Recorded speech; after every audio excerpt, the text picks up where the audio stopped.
Hey guys, in this video I'm going to demonstrate how to create a toothpick sculpture. The materials that we're going to use for this project are a piece of cardboard to use as the base of our sculpture. We're going to use tacky glue. This glue works perfectly for this project because it's strong and it dries quickly if we use small dabs. And we're going to need a bunch of toothpicks. I definitely recommend using the flat toothpicks, not the round pointy ones. These flat toothpicks work the best. First thing I'm going to do is squeeze out a small amount of this tacky glue into a cup. I'm just going to squeeze out a small amount because, as I said, this glue dries quickly and I don't want it to dry before I get a chance to use it. So just a small amount of glue in my cup here. To begin this sculpture, I'm going to set up a tripod.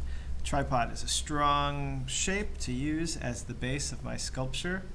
I'm dabbing both sides of the toothpick, my first toothpick, in the glue.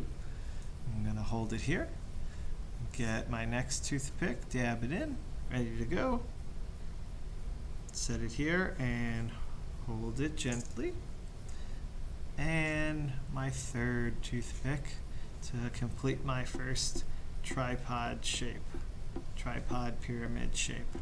The beginning of these sculptures can definitely be the most frustrating part. It can easily tip over right now.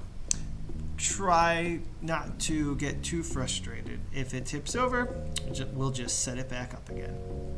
Once our first tripod has had a chance to dry for a few moments, we're ready to add some additional pieces on.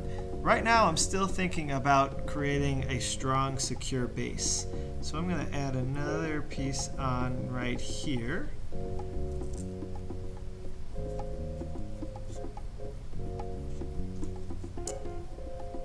And another one.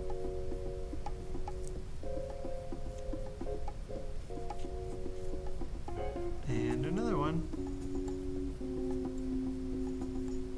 In this example, I've created 4 initial tripod shapes. 1, 2, 3, 4. And this has had a chance to completely dry, so now I'm ready to start building up a little bit higher. Dabbing my toothpick in, one side and then the other, and looking for a spot where I can make 2 connections.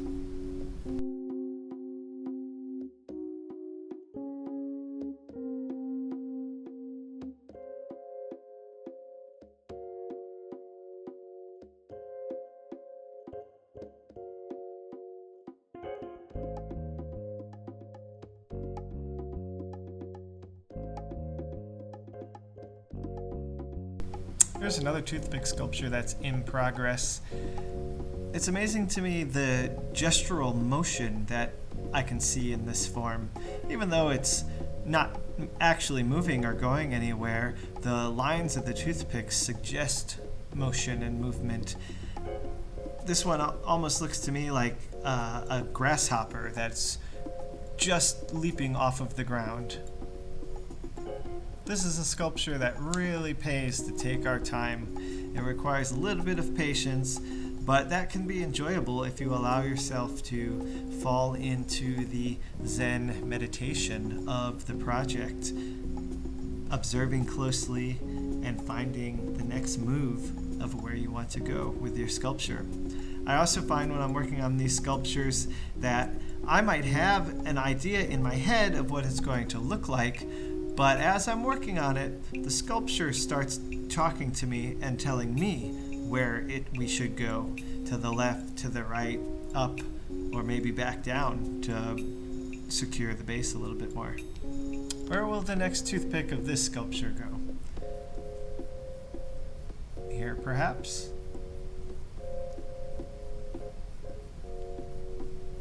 Down here?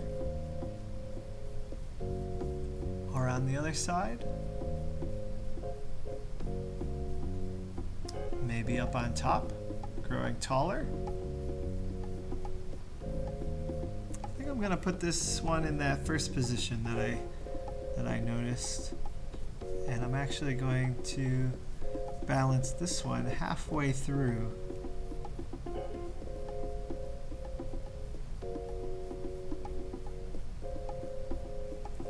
So that I can start building it out and back more. And here's one more toothpick sculpture that's quite a bit farther along. And it does look complicated, but you can do this too. One toothpick at a time. Have fun.